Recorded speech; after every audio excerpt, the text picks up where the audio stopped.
Dobrý deň, volám sa Milan Janco, som predseda Slovenského zväzu včelárov základnej organizácie Púchov a predseda krajskej organizácie Trenčín. Bol som požiadaný, aby som spravil posudok na tento typ úla, ktorý vyrába stolárstvo Rumán Krupina. Vidíme klasický úl B10, Bčko, slovenská miera 42x27,5. Štandardný typ úla, kde máme dno, plodisko, medník a dekel. Mnohí včelári možno sa budú čudovať, prečo zateplení úl, prečo tenkostení. Je to polemika, ktorá by trvala na strašne dlho. Budeme sa baviť teraz o druhoch zateplených úlov, a to konkrétne B10. Zateplení úly majú svoj význam v horských oblastiach, kde k tenkostením sa zimuje dosť ťažko, preto včelstva musia mať väčšiu zásobu krmiva na zimu. Ale takisto aj v južných častiach Slovenska zateplení úl má možno svoju výhodu, a to pri prehrievaní pri veľkých teplotách, kedy tenkostenné úle sú moc prehrievané a včelstva sa musia venovať intenzívne vetraniu úlového priestoru a tým pádom sú obmedzené potom v znáške. Poďme ale späť k konštrukcii úla. Vidíme, že úl má plechovú strechu, čo je veľmi dobré. Môže byť ovšem tento plech nahradený aj plastom alebo podľa požiadaviek inou strešnou krytinou, ktoré firma vie dodať. Veko vysoké, prekvapenie nás stretne, keď dáme dole veko úla. Vidíme tu plastové povalové krmitko, ktoré podľa môjho názoru je veľmi kvalitne prevedené, vo veľmi kvalitnom prevedení a hlavne hygienické prevedenie tohto krmitka je veľmi dobré. Hygiena je nadovšetko pri povalových krmitkách, ktoré sú vyrobené z dreva. Dochádza k zaplesneniu. U tohto typu krmitka to nie je možné. Pri zimovaní môžeme krmitko vybrať. Dáme uteplenie alebo polystyrén. Dáme dekel, ktorý už sám obsahuje polystyrén znútra. Alebo druhá verzia, necháme krmitko. Včely nám viedia potravu, zateplíme zateplívkou, uteplíme zateplívkou a môžeme zimovať tak.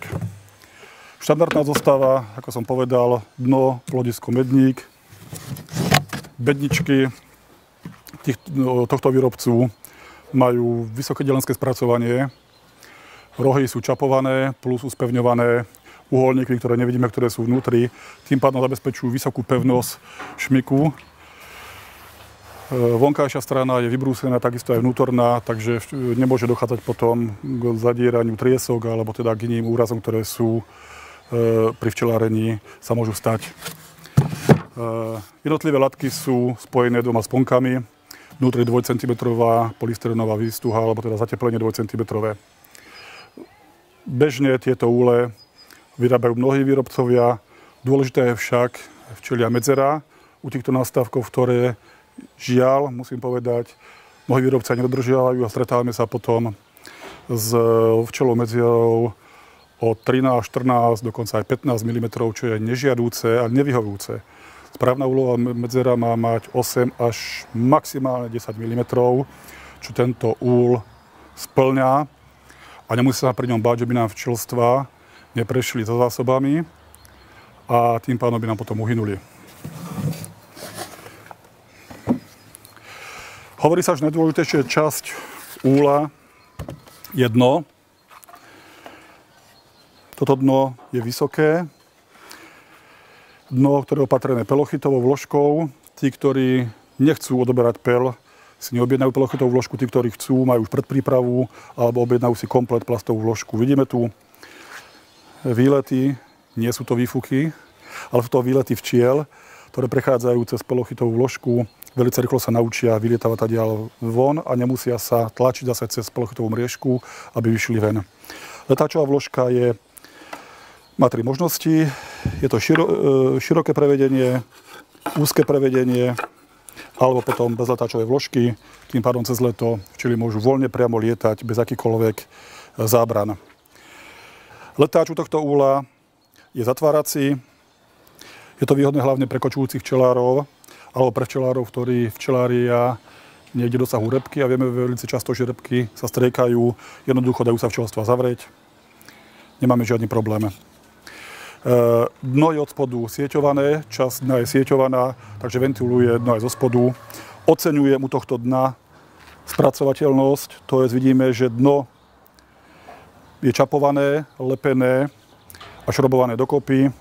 Nemusíme sa bať u tohoto dna ani po viacerých rokoch, že by sa nám rozpadlo, respektívne, že by dochádzalo k nejakému praskaniu alebo povoľovaniu spojov.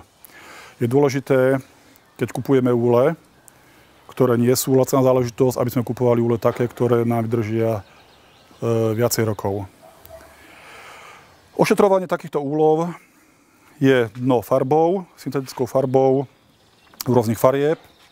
Nadstavky natierame lazurovacími lakmi. Odporúčal by som bledých farieb, bledých odtieňoch, prípadne syntetickou farbou. Mnohí používajú biele farby, ktoré sú pre včely najpriateľnejšie. Ošetrenie vnútorného priestoru nie je potrebné. Včelstvo si potiahne takým malým mikrofilmom propolisu ten svoj priestor, v podstate si ho dezinfikuje. Mnohí včelári natierajú vnútorný priestor fermežou. Je polemika, či áno, či nie, nechám to na každého, na osobnom rozhodnutí. Ja osobne natieram vnútorný priestor, je to príbytok pre včielky. Nechcem robiť reklamu tomuto typu úla ani výrobcovi, ale stretávame sa na výstavách a na akciách včelárskych s mnohými výrobcami, ktorí ponúkajú svoje výrobky pre včelárov, ktorí majú rôzne nedostatky, jednak včeliu medzeru, slabé čapovanie, nedôsledné spracovanie povrchu, rozmerovo problém, že kúpite si rámy, kúpite si úlo, rámik vám nepasuje do úla. Musím konštatovať, že u tohto typu úla, u tohto výrobcu konkrétne to bude prichádza. To dielenské prevedenie je na vysokej úrovni. Čo sa týka rozmerovo, spĺňa parametre vlastne súčasných rozmerov, ktoré sú na jednotlivé rámikové miery.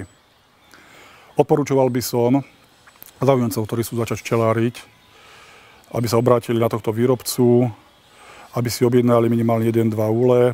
Odporúčal by som im, pokiaľ sa budú tomu venovať intenzívnejšie, aby si objednali tretí nadstavok, pretože plodisko, medník, respektíve 2 medníky alebo 2 plodiska, 1 medník, záleží kto kde včelári. Inak sa včelári na Orave, inak na Považí, inak dole okolo Galanty. A musia si to prispôsobiť aj svoj spôsob včelárenia.